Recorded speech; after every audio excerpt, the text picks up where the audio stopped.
pinag-uusapan last week until now, itong picture ni Mayor Baste kasama ang US Ambassador. Hello! Sabi ng mga netizens, this is it. Parang sikretong nakipag-usap na ang Amerika sa mga Duterte for 2028. Hala ka? Yung iba kinoconnect na baka, parang planchado na yan for the ICC para talaga makauwi si Tatay Digong. Naku! Kasi si Marcos, patapos na ang termino. Natural ang Amerika, hahanap talaga yan ng malakas na politiko for 2028 na kailang susuportahan.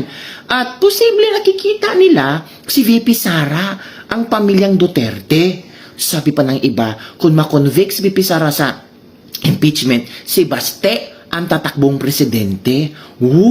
Kaya pala, elbow to elbow ang US Ambassador kay Baste at pumunta pa sa Kadayawan Festival. Alam nyo kabibig, kung hindi importante ng US Ambassador ang mga Duterte, hindi yan pupunta sa Kadayawan Festival ng Davao. Kung talagang mas importante ng US Ambassador si Marcos at baka nirespeto or kung ano man ang ugnayan, hindi yan pupunta sa Kadayawan Festival. Pero pumunta ka, bibig. At, sitting beside to each other. Hindi natin alam behind the pictures. Baka may pinag-uusapan na rin sila tungkol sa ICC. Ito na nga ang sinasabi natin, mga kabibig. Hindi natin alam ang ginagawa ng Amerika para tulungan si Pangulong Duterte. Malay natin, yung ginawa ni Trump ngayon ay just para yung tulong niya kay PRRD, pero hindi na direktang sinabi para kay PRRD, di ba? Trump never mentioned about PRRD, di ba? Pero nakita natin at alam natin kung bakit ginawa ito ni Trump. Di ba? Sabi nila, takot si Trump sa ICC na baka makulong siya. Trump? Hindi yan matakot. Walang takot yan. Kaya nga gusto niyang pupulbusin ang ICC. Pero bakit talaga, this time, inaction na ni Trump na pupulbusin ang ICC? Aside from Netanyahu, kaalyado niya, or friendship, o kung ano man, nandun kasi si PRRD. At alam naman ni Trump na inosente si PRRD. Diba? So ngayon, US Ambassador, katabi ni Mayor Basti sa Kadayawan Festival, gano'n na ba ka-importante ang mga Duterte sa US Ambassador? Ay, naku. Panoorin nyo ang video, kabibig. Watch this video ni Banat Bay. Panoorin nyo para maintindihan nyo kung ano ba talaga ang behind the story of this picture. Watch this video. Yan. Kita niyo yan? Yan. Kita niyo yan? Ito yung Kadayawan. Nandiyan ako sa likod, nakikita nyo. Kumakain ng hamburger. Kasi nang bigay ng hamburger. Sa likod kami ni Bastian, dito sa bandang kanan. Etong nasa kanan niya, hindi ho yan ordinaryong tao. Para ho siya kaalaman ninyo. Ito po ay padala ng US Embassy sa Manila. Yan ang kanilang political affairs officer. Political affairs. As a matter of fact, binati pa nga yan mismo ni Baste on stage. Ewan ko, siyempre, hindi nababalita na mainstream media yan. Pero sigurado ako, nalaman na ng Malacanang yan. Kaya itong chismis nila na gusto makipag-usap ni Vice President, hindi kakausapin ni Vice President. Ito, kausap na. Ito pa, chika dyan. Sa kaliwa niya yan. Dapat sa kanan niya, yung ambassador naman ng China. Kaya lang nagkataon lang may schedule. Kaya hindi din nakapunta. Sabi ko nga, ganda siguro nun kung napicturean nyo, Amerika sa kaliwa, kanan. At ito, chika. Ito, chika to, ha? Gusto nyo yung chika? Sige na nga, chika ko na nga. Galing sa aking agila dyan sa Davao City. Ang chika.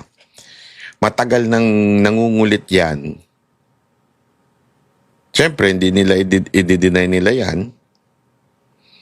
Matagal na daw di umanong nangungulit yan nakausapin si Vice President Sara Duterte at ang mga Duterte dahil sa darating na eleksyon.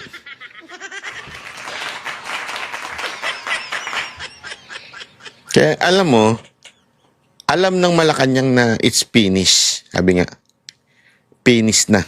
Yan ang totoo. Finish na. Kung ayaw nyo maniwala sa akin, let's see. Time will tell. No? Basta yun na lang. At yan po ay ang kanilang, imaginein mo, political affair ka ng US Embassy, pupunta ka ng Davao. Diba? Ay alam naman natin, ang ibinibintang nila sa mga Duterte ay pro-China. Di ba? Pero bakit na nandyan? At tila di umano nanliligaw na. Ang balita nga, ang gusto pa talaga nila makausap is mismong si Vice President Sara at syempre to si Baste dahil alam naman natin na pag si Vice President Sara Duterte ang na-impeach, malamang sa malamang ang itutulak ng taong bayan ay si Baste Duterte. At alam nyo ba, ito, isa pang chika to, merong isang survey, kasi may isang survey, may lumabas na survey na hindi kumpleto yon. Okay? May iba pang survey.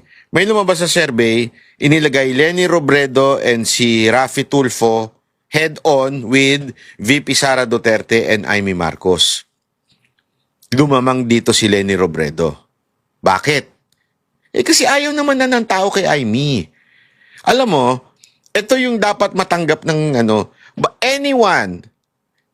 Hindi pala si Amy ang ayaw nila. Ang ayaw nila yung pangalang Marcos. Aminado rin naman si Amy na nasira talagang pangalan ng Marcos. That's why she asked help from VP Sara Duterte last time to be endorsed dahil tagilid siya. Alam yan.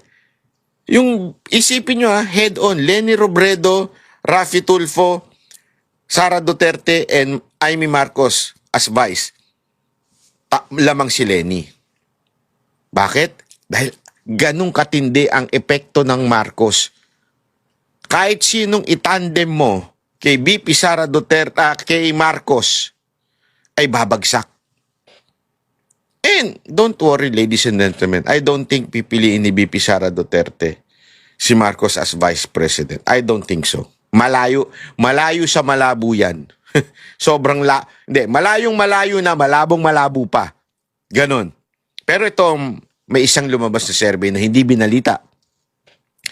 Head on, Leni Robredo, Tulfo, alam mo kung sino katapat? Baste and Robin. Head on. Lamang na lamang si Baste. Kaya sabi ko sa inyo, maniwala kayo sa akin.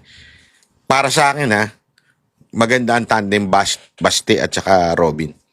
Parehong makamasa, parehong may Duterte brand, pareho ito yung kung gusto nyo na talagang revolutionary kind of thinker na leader, yung ala Lee Kuan Yew, alam mo yun, kasi ang Pilipinas, hindi pa pwede yung mahinang nilalang katulad ni BBM. Alam mo, magpangalan kayo ng mga presidente, mga leader na namuno sa Pilipinas na inuuna yung pag-iinarte, inuuna yung pagiging professionalism, inuuna yung pagiging statesman. Ano nangyayari? Wala. May nangyari nung magkaroon tayo ng presidente nagmumura. Kaya kailangan natin ng ganun Ang Pilipinas, kakaiba na ho. Yun na nga kabibig, di ba? Napaka-exciting and thrilling and it's amazing.